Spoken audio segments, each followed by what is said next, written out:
Blessings, beloveds. Welcome back to my channel, Anastasia, Cosmic Astrologer, sharing some further insights for those of you that are interested and keen on learning and deepening your understanding of astrology.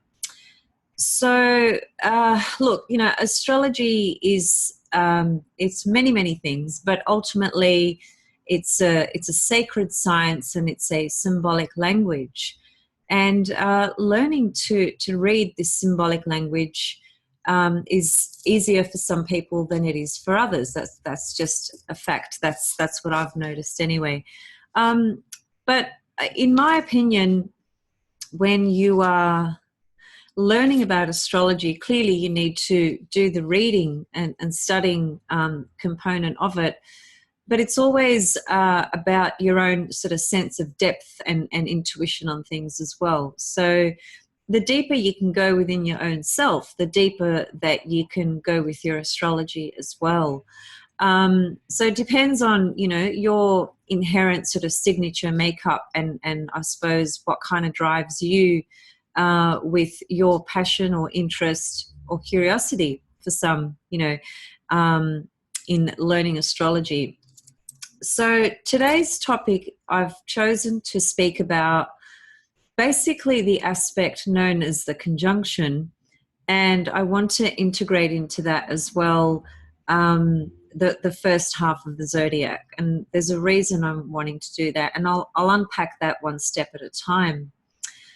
The reason I want to speak about the conjunction is because it is first of all, there are five major aspects that are known as the Ptolemaic aspects, and the conjunction is one of them. The conjunction is the first one, really.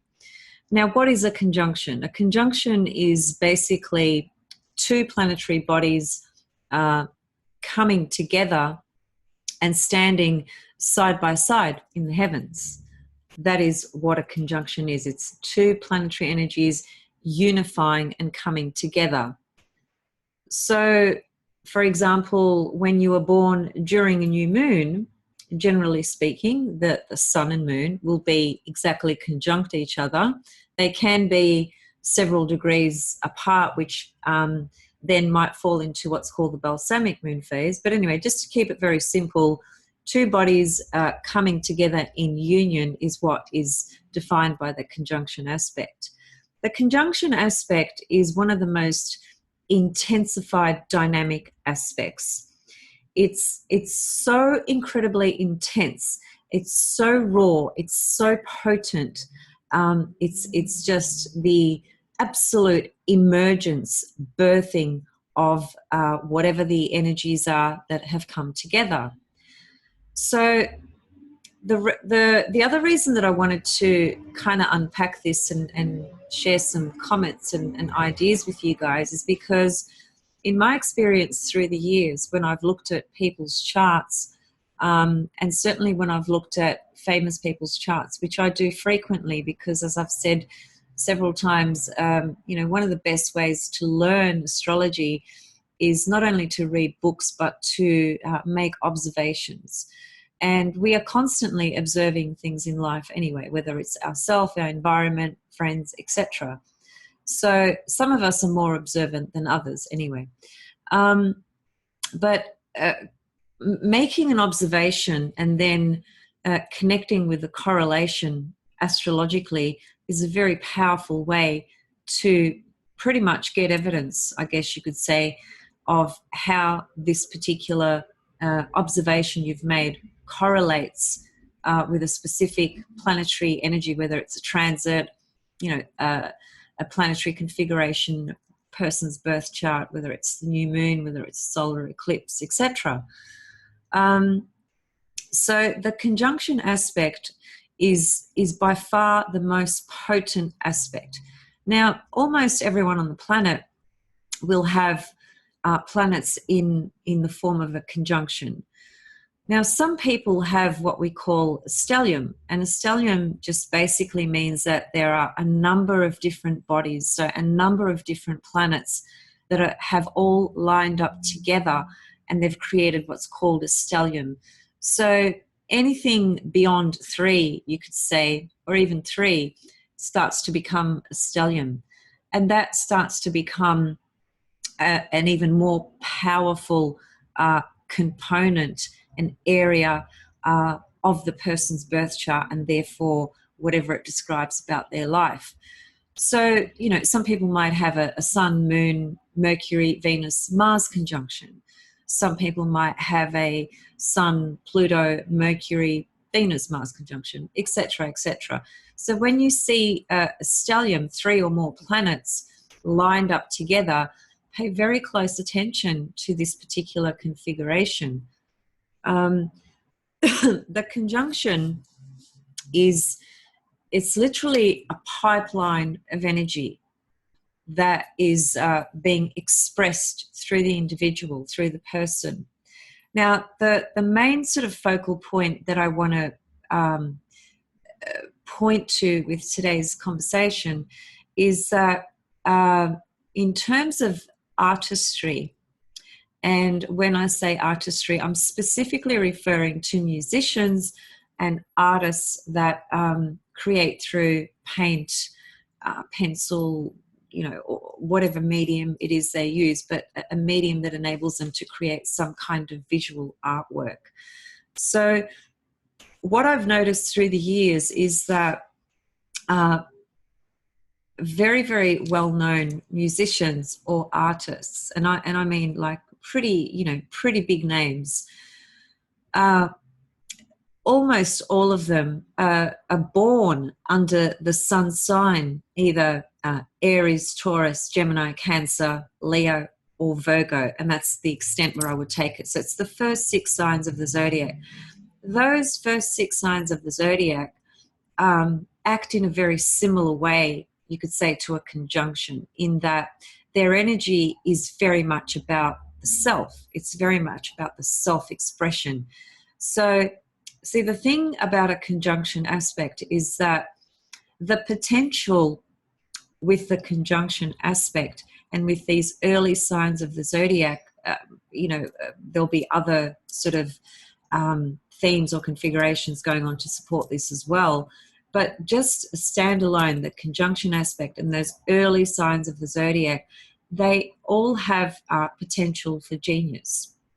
And there are a lot of names that I will discuss in a moment, famous people that most of you should be aware of, I would think, that point to the incredible genius and artistry of these individuals. So when you're talking about a conjunction aspect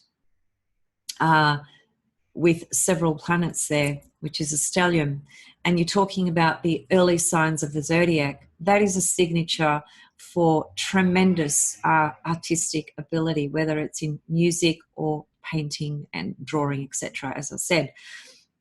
Because what happens to the individual is that the energy is so potent, they are so focused in their craft, their artistry, they can produce the most amazing works because of the level of concentration that's involved with that energy. They're genius, basically. Naturally, if there are inherently difficult components in that person's birth chart, that will then add the layer of they may be a genius in their artistry, their creativity, but their personal life really struggles because it's at the cost of the personal life. And what I mean by that is this: if you can imagine a brilliant artist, guitarist, singer, or painter, who's in their studio 24/7 practically, and they're just immersed in their craft, and they are incredible in what they produce and they create. It's absolute genius, their work.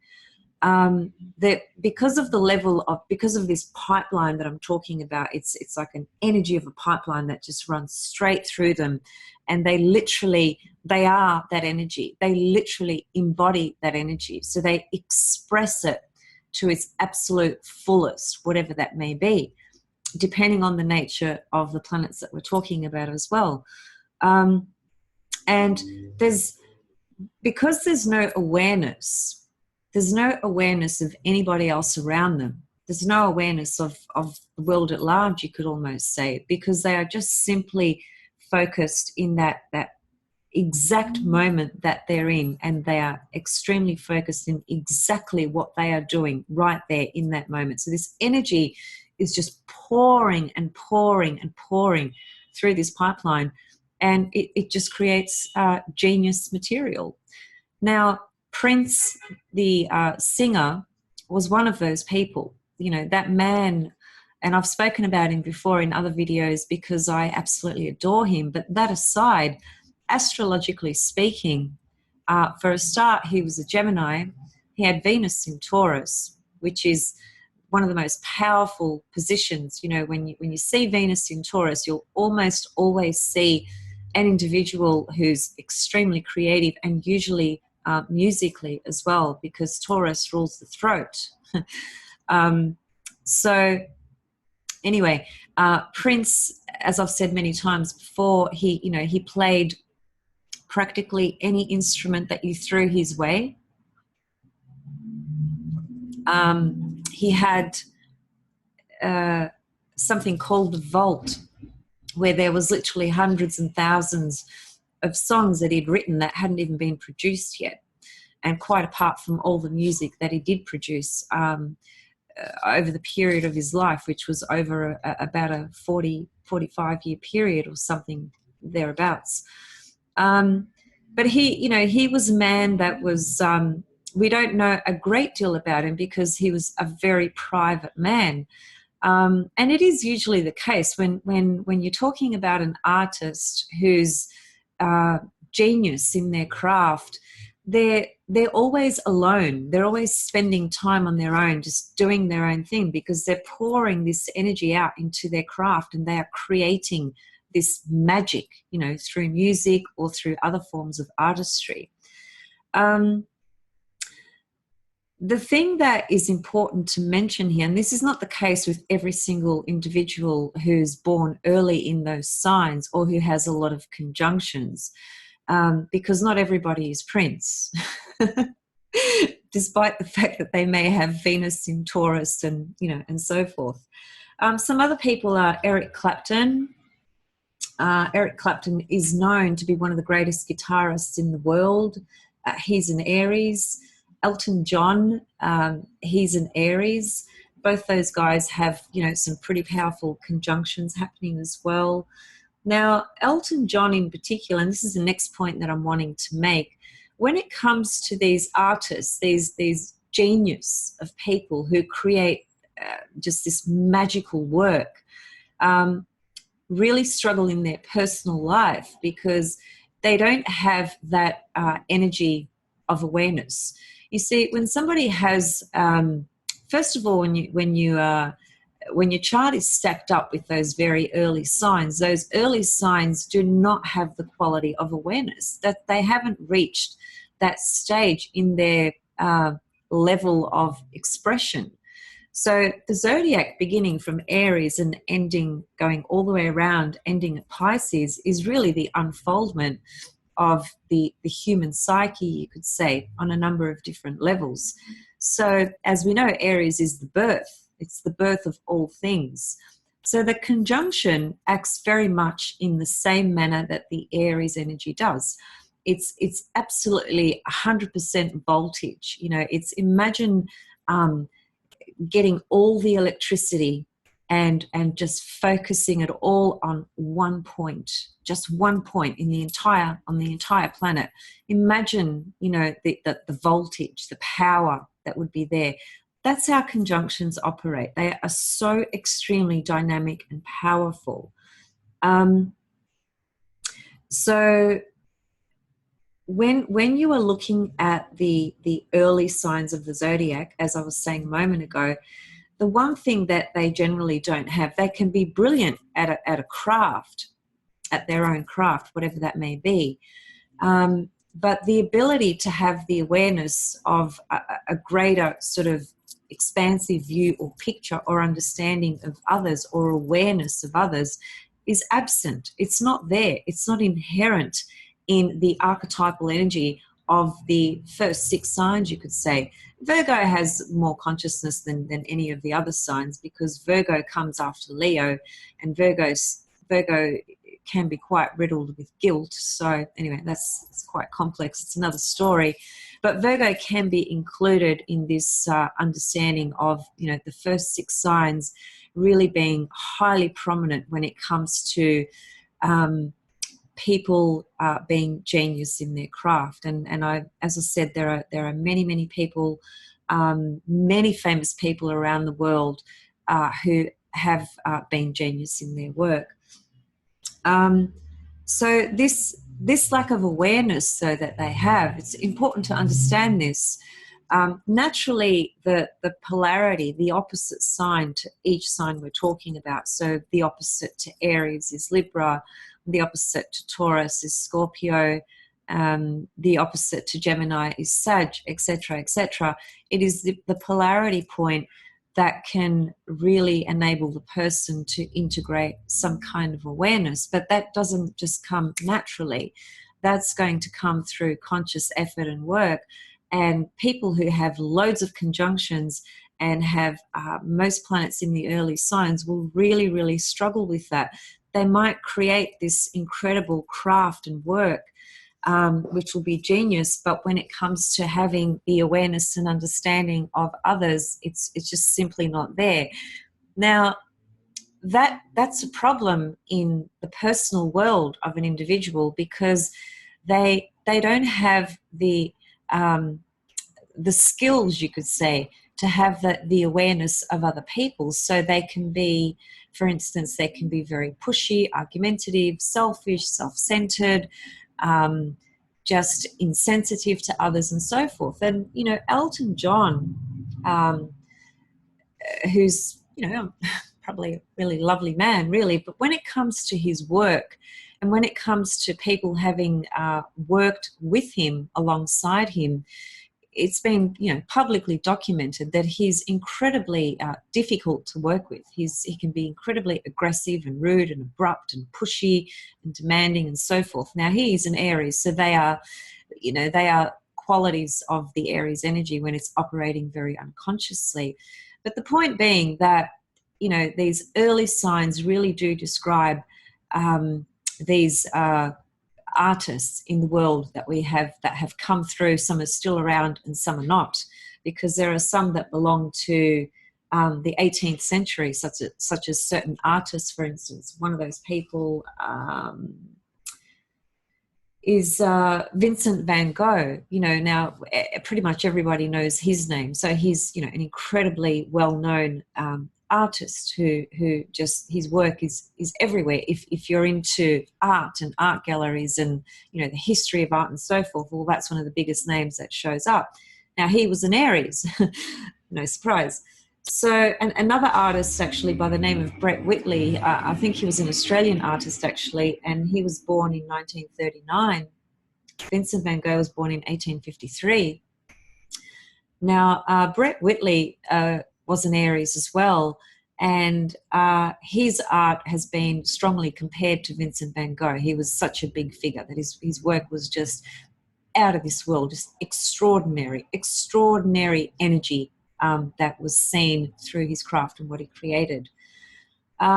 Michael Jackson was a Virgo, but that sign is still there in the first 6 signs. He had a lot of conjunctions in his chart as well. And Michael Jackson had a pretty tragic life, really, as much as he was one of the most famous people on the planet and produced the most incredible music and, concerts and so forth, and was adored by so many and still is, really had a very tragic life. His father pretty much abused him. He was rejected by the public, which is Chiron in his 10th house. He was accused of all sorts of terrible, allegations and so on and so forth. And then I believe he was murdered personally. But, there's a question mark around that. Anyway, tragic life overall, ended quite, sort of abruptly, and he died very young. He was only, 50 something, very early 50s when he died, or when he was murdered. Whichever way you want to look at it, it's up to you. Prince, same sort of deal. His personal life was very tragic. He was married to one woman. She's actually written a book about the life of Prince and herself, of the time they spent together. That part of his life was kept very private, for pretty much most of his life. He only did one interview with Oprah Winfrey many, many years ago, where he openly and publicly spoke about the fact that they had a stillborn baby. That was one of the greatest losses and tragedies for him. It actually broke the marriage and the relationship.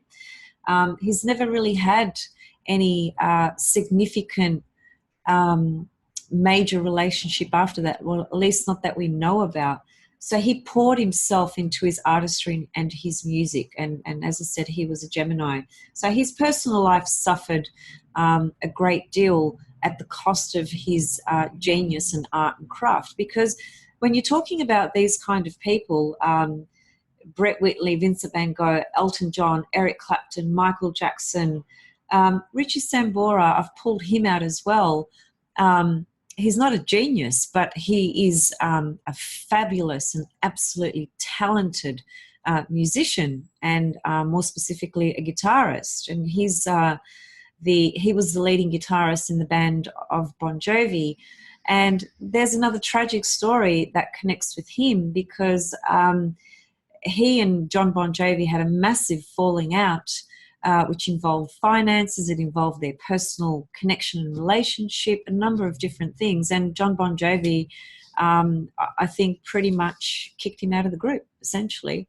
Richie Sambora spent many years just heavily intoxicated, with alcohol and drugs and all sorts of substances, which, made him really crash severely. He lost a lot of time in his life, and he lost a lot of money, and lost a lot of connections and relationships. So and he was a cancer, by the way, or he still is, because he's still alive.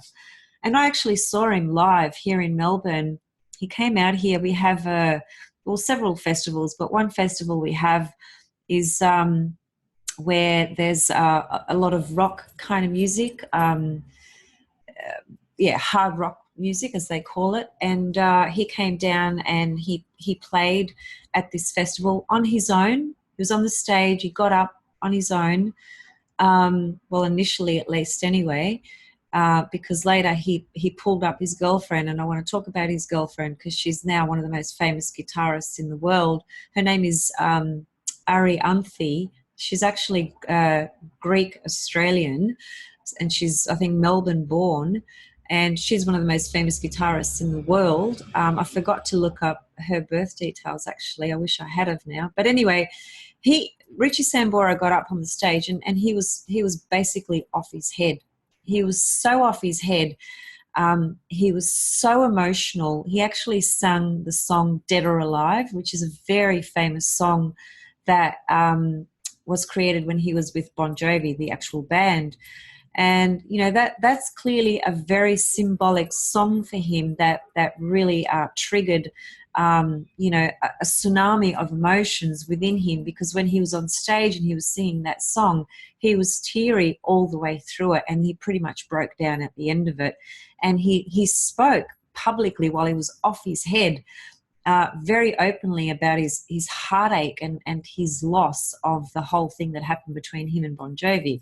Now, I was there, standing there right at the bottom of the stage, watching him saying all this, sharing all this, and you could see that there was people were kind of trying to get him off and get him to finish, and so on and so forth. It was really, I felt really sad and very emotional. I got very teary because I've loved Bon Jovi since they first came out, basically, and I've seen them live together as a group, and I followed their music for years.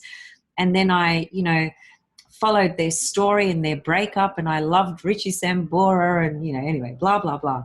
But what I'm getting at is that this is important because these examples are very powerful examples to demonstrate to you what I'm trying to share with you today, which is the power of conjunctions, the power of stelliums in a birth chart, and the power of these the early signs of the zodiac in terms of the genius and creativity and skill and artistry that is just absolutely magical.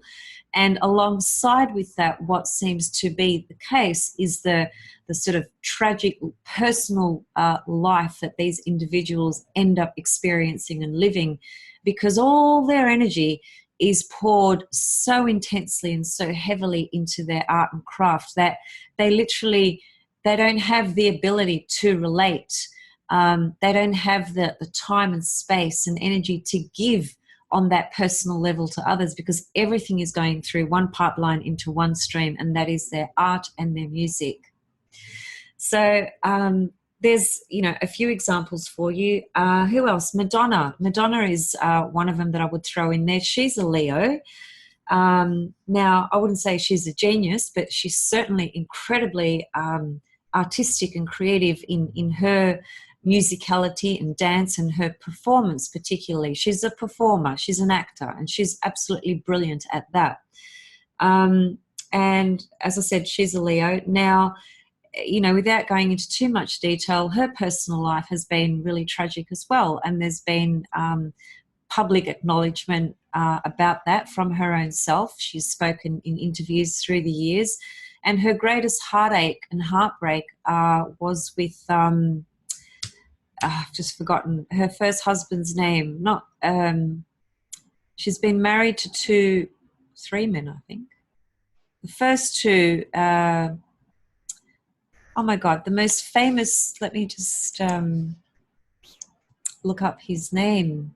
How can I look up his name if I can't remember his name? He's a Leo. Does that help? Is anybody tuning into this? Anyway, look, it will come to me. But regardless of that, the point being that she's a very ambitious woman, has been, since she was a teenager. She made a statement from when she was, 15, 16. She said that she was going to do whatever it took to become famous and to create and be somebody. And that's indeed what she did. But her personal life has been quite tragic. 3 marriages. I think it's 3. Don't quote me 100% on that, but I know that she's had 3 major public relationships. That's a given because it is out there publicly. Sean Penn, I've just remembered, I knew it would come to me. Sean Penn was her first husband, and he's a Leo as well. Now, he's an incredible artist in his work, I think. He's produced movies, he's clearly acted in a lot of movies, and he's up there with the most extraordinary actors. The tragedy between that love story was the one that left Madonna, seriously heartbroken, and she's ruled by her heart. She's a Leo. So, that a romance, a love story ending in this loss and grief is a personal tragedy, a big tragedy. And one might be thinking, well, doesn't everybody go through that? Oh, yeah, of course. Pretty much most people go through some kind of romance, and ending in a tragedy or loss or whatever. But I'm not pointing to that. I'm pointing to the fact that these early signs are very obvious and evident in artists in the world who are incredibly creative and talented and just extraordinary at what they do. Lady Gaga, now I don't know much about her personal life, but I just get the sense that she's struggled a lot on a personal level. She's just done the movie with Bradley Cooper, A Star is Born. I highly recommend it. It's absolutely phenomenal. I loved that movie so much. Anyway, she's an Aries, has a lot of Scorpio energy, however. Don't really know much about her personal life, but I just found it interesting that she is an Aries. And I just get a very deep sense that she's had some pretty significant personal tragedies in her life, probably within family and relationships.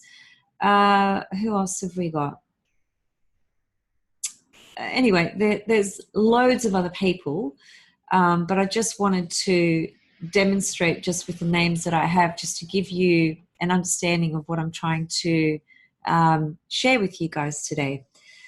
So, in summary, the conjunction aspect creates genius. It creates the most talented, creative, artistic people really on the planet. As I said, the problem is because it lacks awareness. It's a very unconscious energy, and that's where the trouble comes in when it comes to having the awareness and skills and understanding and sensitivity to others. And where the extremely selfish, self-centered sort of position will be the one that they hold, because in a way they have to. When you're talking about creative genius, that energy, it can't but not be poured into that one stream, and as a result, give that magic that it does. Sometimes the other thing that can happen as well, and does happen and has happened with famous people, quite apart from the personal sort of tragedies that take place in their life with personal relationships, that the artist who's a genius, really, even they themselves on a personal level within him or her own self will struggle pretty significantly with the energy of conjunctions, because it's so incredibly intense. It's so dynamic, and it's just so difficult to handle and to deal with. And that's one of the reasons that can often lead, these people into the path of substances, which create some form of escape or an altered state of consciousness, etc. But, so that's all in there as well. Just want to see if there's anything I've left out.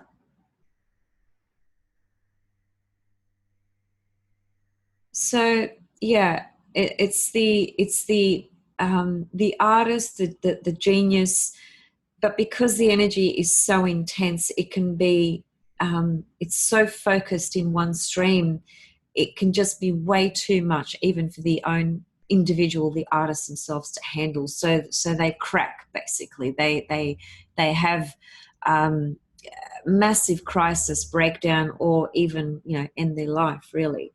And that's happened to quite a few. So when we're talking about the later signs, which is the second half of the zodiac, Libra right through to Pisces, so Libra, Scorpio, Sag, Capricorn, Aquarius, and Pisces, they are the signs that have a more of inherent natural interest and understanding of others and of the group and of humanity at large. And they are the signs that will create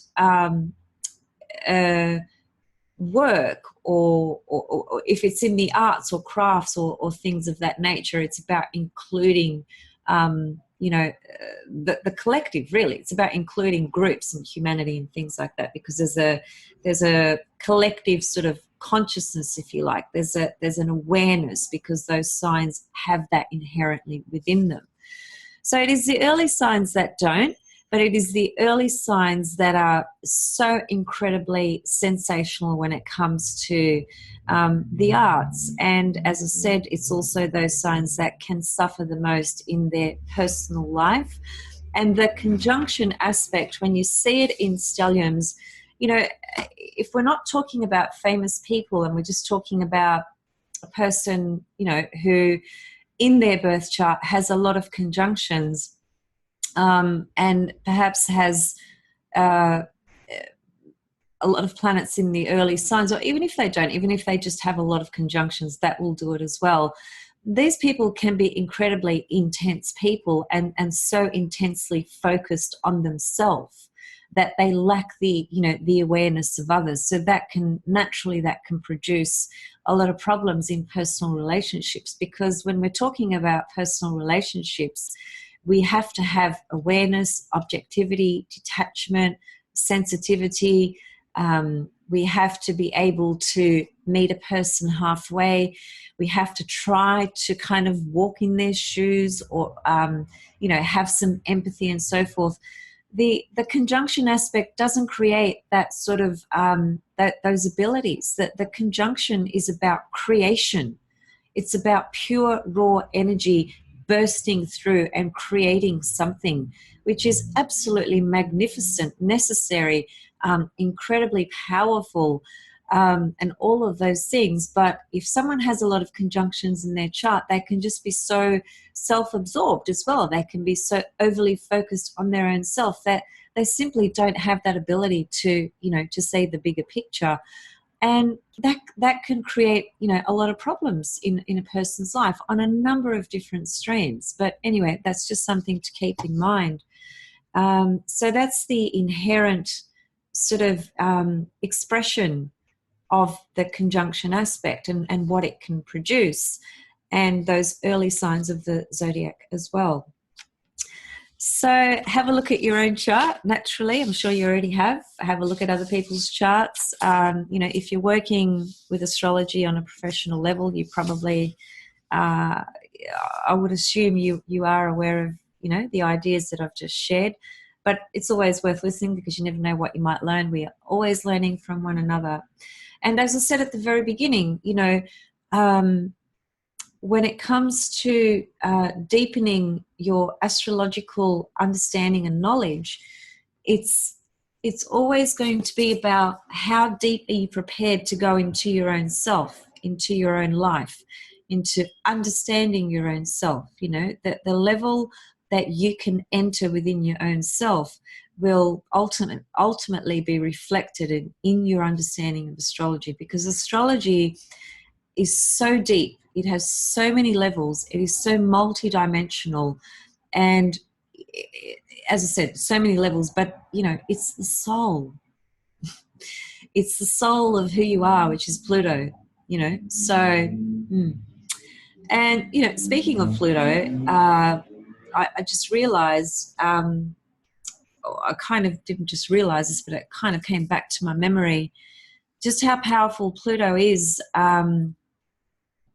Because Pluto represents the soul, and whether we're talking about Pluto natally or via transit, it's really the most powerful energy in the chart. It brings up all things from the past, all things that are hidden. Some of those things can be treasures, and some of those things can be tragedies. It just depends what's going on.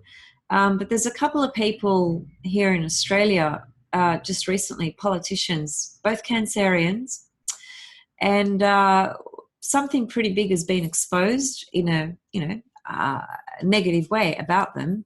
So they've got transiting Pluto opposite their sun while this has happened. And that's just an example of how Pluto will always bring up, the darkest, dirtiest secrets, if you like, when people are, hiding. It's a shadow, these guys are Cancerians, their shadow is Capricorn, Pluto is Capricorn. So what does it bring up? It brings up their shadow Capricorn stuff that they were doing in a naughty way, let's say.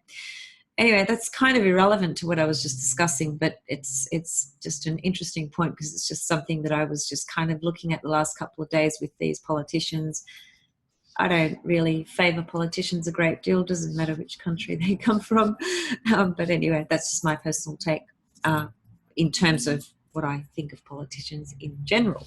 Sure, there are some politicians that have the right intentions and motivations, but they'll generally just get swept up in the corruption and all the crap. Unfortunately, that's just what seems to happen. So yeah, I'll leave that with you guys, and I have some other interesting things that I really want to share with you guys very soon.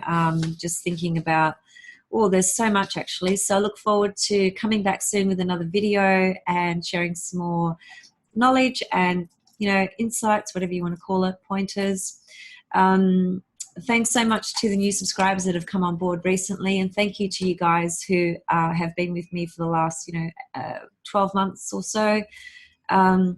Leave your questions and comments below. I always do my best to respond to all of them, and I appreciate every single one of you. Much love and blessings. And actually, I do want to come back with a video on the eclipses for next year, because that's looking to be quite interesting as well. See you guys soon. Love and blessings. Thank you. Bye. Oh, and as I said, leave your comments and questions below. Subscribe if you haven't, and feel free to email me personally for your own natal chart reading, relationship chart reading, life soul path reading, relocation, whatever the case. I'll leave my details in the description box below, and you can just contact me directly. Thanks, guys. Love and blessings.